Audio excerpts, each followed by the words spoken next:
What is the number one thing that holds most people back from living the life of their dreams? It's fear of failure and rejection. You see, as human beings, it's in our DNA, it's part of who we are, to seek out love, approval, and acceptance from others, while at the same time avoid the pain of failure and rejection. So what can be done about the fears holding you back? You're about to find out, as I tell you the story of how David defeated fear, and you can too. A grown-up tale of love, courage, and the light within. Written by Martin Hurlbert, copyright 2025, all rights reserved. Once upon a time, in the Highlands of Scotland, there was a town called Ordinary where no one dared to dream. Each morning, the people of Ordinary awoke to do the same thing today that they did yesterday and the same thing they'll do again tomorrow. Not much had changed in Ordinary for as long as anyone could remember, and they liked it that way. It felt safe. It felt secure. Legend has it that long ago the town had been growing and prosperous. Laughter and excitement filled the air. People dared to dream and wonder, what if? Nothing seemed impossible. The town had been the envy of the world until the dragon came. This was not your typical dragon. It didn't demand tribute or steal sheep. No, this dragon guarded the path to anything new, exciting, or different. He did not allow anyone to dream big dreams or wonder what if, for this would cause him to fly into an angry rage. The dragon's name was Fear. The townspeople soon learned it was safest not to dream. It was best not to ask questions or wonder what if, because this would wake up the dragon, who would fly through the air, spewing forth fire. When this happened, the town would extinguish all the lights, plunge themselves into darkness, and hide until the dragon went away. No one dared to confront Fear. And then there were the children, those wonderful children. You see, they had not yet learned about the dragon. They had not yet learned about fear. They played, explored, and dreamed big dreams. They took chances, made mistakes, and learned from them. But as they grew, the townspeople taught them to be cautious. They learned that the safest way to live was to stop dreaming, stick to the routine, and never, ever attract the dragon's attention. David was one of those children. He loved his family and his town. It was all he had ever known. But after he was taught about fear, deep inside, he still wondered, what if? What if there was more? What if dreams were worth the risk? But even thinking that felt dangerous. Then, one day, David met a wise old poet on the edge of town. The poet's eyes sparkled with a light David hadn't seen before. He seemed to know things the town had long since forgotten. "I see questions in your heart," said the poet. "What is it you would like to know?" David felt at ease in the old man's presence and blurted out, "Can I dream? Can I ask questions or wonder what if?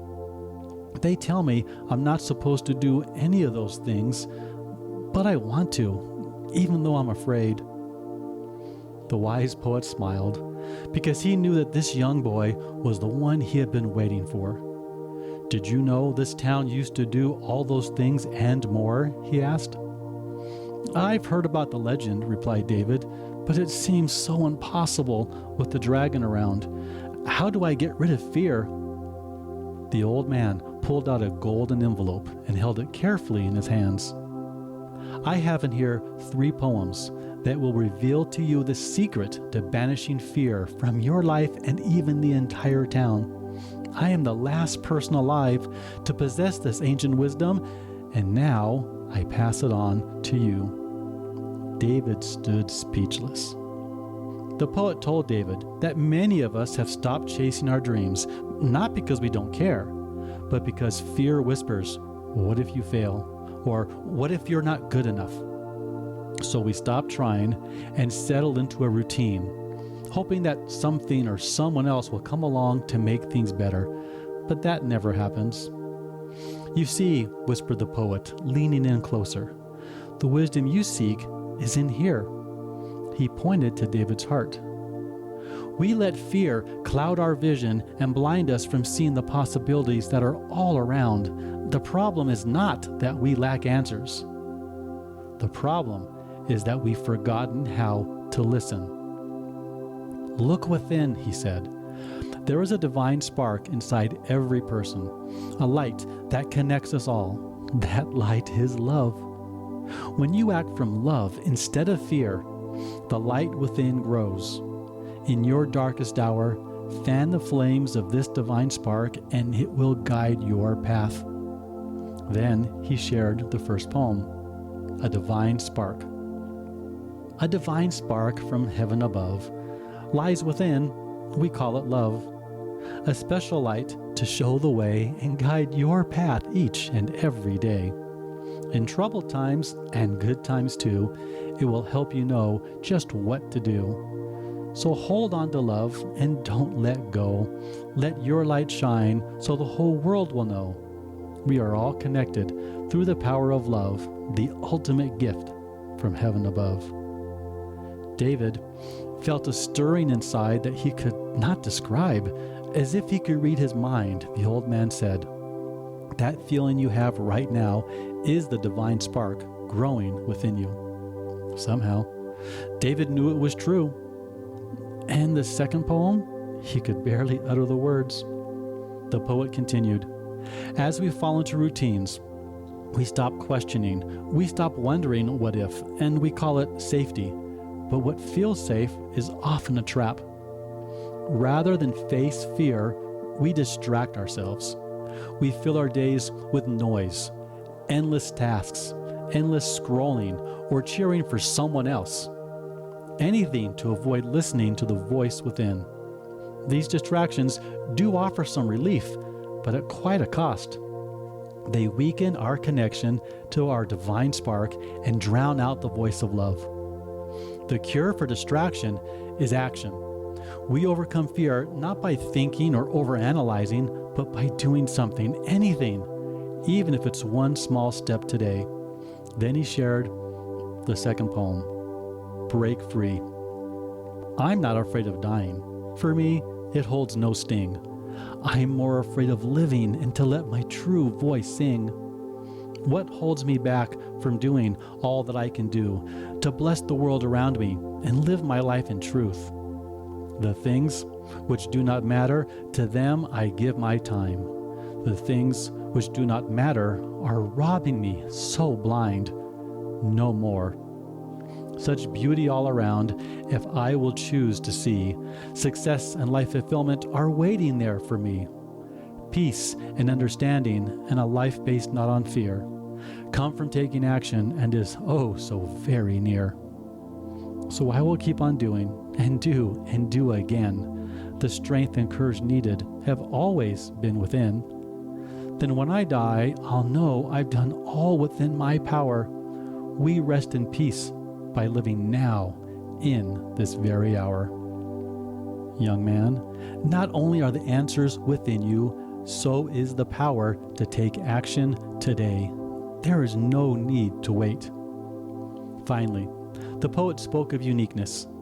This town teaches people to conform, to blend in, stay quiet, and never stand out. He smiled.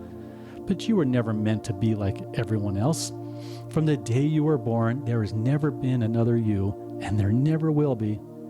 Each of us was made to shine in our own way, to bless the world with a light only we can offer.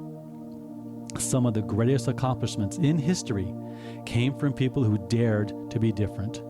They stopped hiding and chose to shine, and so must you. Then he shared the third poem, Only One You. There is only one you, this much is true, and it's quite amazing what one you can do. Don't ever doubt for even a minute, the world is better because you are in it. The bumps and bruises and lessons learned give you strength and wisdom. It's something you've earned. Release your fears and choose hope instead. Focus your gaze on the goals up ahead. Light up your candle and let it shine. Trust in yourself, and then you will find peace from within and the answers you're missing. When you hear that small voice, make sure that you listen. Then take a step and another once more. Hold your head high as you open the door. We are all unique in our own special way. Your gifts matter, and come what may, remember, don't ever doubt for even a minute. The world is better because you are in it. David felt inspired, yet some fear still lingered. What if I fail? What if the dragon comes? He asked. The poet's expression warmed with understanding. My boy, he said, fear will come. It always does. But ignoring it only feeds it and gives it more power. When you feel afraid, he continued, breathe deeply until the fear begins to fade. Read the poems. Let peace and love fill your soul. Next, listen to your heart and ask yourself, what is the right thing to do? Be still and listen, for the answer will come. And when it does, take action. Even the smallest step taken today in the direction of your dreams has the power to conquer dragons. So David went to the town square. He closed his eyes and took deep breaths. He read the poems and let love and peace fill his heart. Then he did something dangerous. He dreamed. He dared to wonder, what if? Suddenly, the dragon stirred. With a thunderous roar, it tore across the sky. The townspeople screamed and turned off the lights, hiding in the darkness like they always did. David felt the fear, but he remembered the poet's words. He took deep breaths. He focused on the divine spark within and asked himself, what is the right thing to do? The answer came, softly at first, then louder and louder. Turn on the lights. Turn on the lights and go toward the dragon. A surge of confidence rushed through him. Without thinking, he grabbed a torch and ran toward fear. His heart pounded, but he didn't falter. The dragon roared. Flames filled the sky. Then it hesitated.